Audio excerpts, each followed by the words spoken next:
Hey everyone, welcome back. Ready for another deep dive? I'm ready. All right, let's jump in. Today we're talking about something that's really shaking up our understanding of early Christianity. Oh, yeah. Yeah.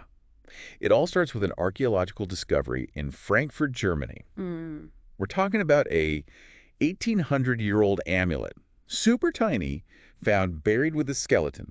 Wow, 1800 years old. I know, right? And get this, it could actually rewrite the timeline of how Christianity spread across Europe. Crazy. So tell me, where exactly was this amulet found? It was discovered in the Hillmanasse Cemetery in Frankfurt, Okay. specifically in a grave dated to the 3rd century CE. 3rd century, that's significant, isn't it? Yeah, it is, because it's much earlier than scholars thought Christianity had made it that far north. So this little amulet is really pushing back the timeline. It really is. Yeah. But there's got to be something even more to it, right? I mean, why is this one little amulet such a big deal? It's not just about the age, it's what's on it. The inscription. That's right. See, most amulets from this time period would be in Greek or Hebrew, Makes sense. and often they'd mix Christian beliefs with, pagan or Jewish traditions. So kind of a blend of what was around. Yeah, exactly. But this amulet, it's different. This one is in Latin. Huh. And the content is purely Christian. So no mixing and matching this time. Purely Christian. Exactly. And that is really rare for that time period. I see. So this is already breaking the mold. It is. And it suggests a level of sophistication and a depth of theological understanding that was totally unexpected for a 3rd century Christian community. You're talking about 3rd century Germany. That's right. What was then a Roman frontier town. Okay, so let me get this straight. We have a Latin inscribed amulet, Yes. purely Christian, found in 3rd century Germany. That's fascinating. It is. It's a remarkable find. So tell me, what does the inscription actually say? Well, the inscription begins by invoking Holy Titus, Holy Titus. which is intriguing in itself. It is. But then it includes the phrase Trajan. Trajan, I don't know that one. It means holy 3 times. Hmm. And here's the thing, this phrase, it's not seen until texts from the 4th century. Wait, so they're using language, theological language, a whole century before it was, common? Exactly. That's what makes this amulet even more significant. Wow. That really changes how we think about the development of early Christian thought, doesn't it? It really does. And there's more. There's more. The inscription ends with a reference to Philippians chapter 2, verses 10-11, Gotcha. a hymn attributed to Paul. Okay, so this early Christian in Germany was familiar with these very specific verses. It seems so. And that speaks volumes about how early Christian teachings were spreading. And the networks, right? Exactly, the networks that existed. So this tiny object, it's a window into this whole world. It's kind of incredible. It is. It's a remarkable find. It makes you wonder how they even read the inscription after all this time. 1,800 years in the ground. That silver must have been super fragile. Oh, it was incredibly delicate. They couldn't just unroll it. That would have been too risky, might have damaged it further. Yeah, I can imagine. Yeah. So how'd they do it? They had to go high-tech. They used CT, scanning technology, really advanced stuff, over at the Leibniz Institute of Archaeology in Mainz. Oh, wow. Yeah. Through high-resolution scans and 3D modeling, they were able to, digitally unravel the text. Wow.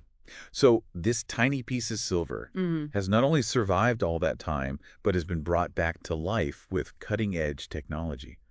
It's amazing what they can do these days. It is. So where does this leave us?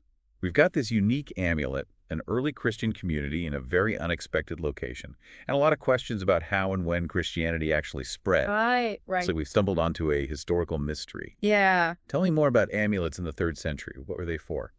Think of them like personal talismans. People would wear them on a cord, around their necks. Okay. And they believed these amulets held magical powers or relics. For protection. Especially for those practicing religions that weren't, let's say, widely accepted.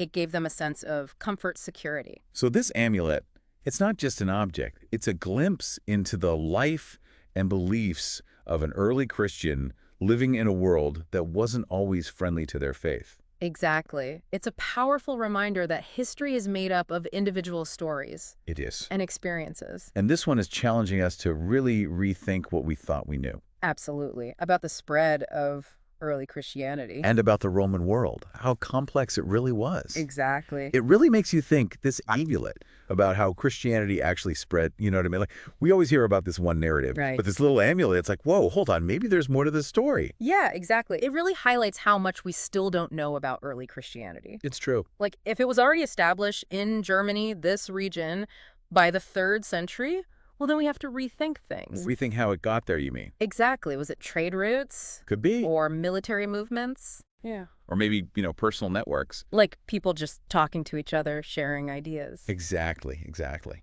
That's fascinating. It is. It really is. Makes you wonder about those early Christians in Germany, doesn't it? What was it like for them, practicing a faith that, well, wasn't exactly the norm? Right. Talk about challenging. And rewarding, I bet. Oh, absolutely. This discovery makes you think about the whole social dynamic, Yeah. Maybe there was more, coexistence, a blending of beliefs than we initially thought. Interesting point. After all, they found the amulet in a typical Roman cemetery. So they were buried alongside everyone else. Exactly. Which suggests a certain degree of acceptance, right? Yeah, makes sense. It wasn't like they were completely ostracized or anything. Right, right. Which brings us back to that inscription. Yeah, the inscription. We talked about how unique it is with the Latin and the purely Christian content and the sophisticated theological language. Like, that's not what you expect in what was then a remote frontier town. You're right. It really raises questions about how they learned. Yeah, about their faith. Exactly. Were there schools in these less central areas of the empire? I mean, it's possible. Traveling teachers, maybe? Or did they just learn from each other? Or maybe even individual study. I mean, people were pretty resourceful back then. Oh, definitely. And, it's possible they were linked to other communities. Like further into the Roman Empire. Exactly. Sharing knowledge over huge distances. So it's not just about the amulet, is it? It's about connections. Networks. Yeah. People spreading ideas. People living their faith. Absolutely. And that's what's so amazing about this discovery. It's like a window into a whole world we didn't even know existed. Yeah. And it makes you think, what other stories are out there? Waiting to be found. Exactly. Yeah. It really makes you realize how much we still don't know about the past. And how much there is still to learn. Absolutely. And, this discovery reminds us that history isn't static, meaning it's not fixed. It's always open to, reinterpretation as new evidence pops up. It's a good point. It's like we're constantly refining our understanding. Exactly. So this amulet is not just filling in a gap in our knowledge. It's making us rethink everything. Oh, exactly. And that's what's so exciting about it. It's a reminder that there's always more to uncover. Oh, absolutely. Always more to unearth. More to learn. And this little amulet, it's just the tip of the iceberg. Who knows what other amazing discoveries are out there waiting to be made? Exactly. It's an exciting time for anyone interested in this period. And who knows, maybe the next groundbreaking discovery is right around the corner. Maybe so. I don't know about you, but I'm suddenly feeling really inspired to learn more about early Christianity. Me too. It really is a fascinating subject. And speaking of learning more, for anyone listening who wants to really dig into early Christianity, Yeah. we've got a whole list of books on our blog. Oh, nice. Yeah, you can find the link in the show notes. But before we go, I want to circle back to the person who actually wore this amulet. Oh, yeah. I mean, it's easy to get lost in the historical details, Yeah. Right. But thinking about this individual, their life, their faith, it makes it real. You know what I mean? Absolutely. It reminds us that history is about people. Real people. Right. Living their lives, dealing with their own beliefs, fears, hopes. Their faith. It must have been such a source of strength for them, especially back then when Christianity was still so new. Yeah. And maybe not always welcome. Right, right. This amulet, it could have been like a physical reminder of their beliefs. Absolutely. And a source of comfort. Protection. Exactly. And it shows that the spread of Christianity, it wasn't, this uniform thing. Yeah. It was messy. It was complex. It was like personal. Very personal, driven by countless individual choices and stories. And his amulet gives us a peek into one of those stories. Yeah, a story that makes us rethink what we thought we knew. Exactly. And it's incredible, isn't it, how such a small object can change our whole understanding of history.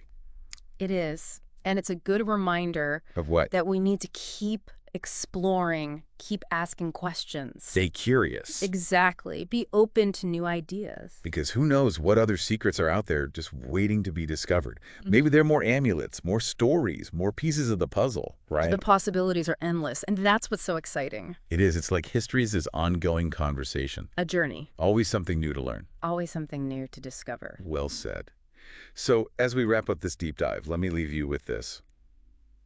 What do you think you know about history? And what discoveries out there might change your mind? Ooh, that's a good one. Because, the next big discovery, it could be right around the corner. It could be. And that's the beauty of it all, isn't it? The journey never really ends. So keep exploring, keep asking questions, keep that curiosity alive.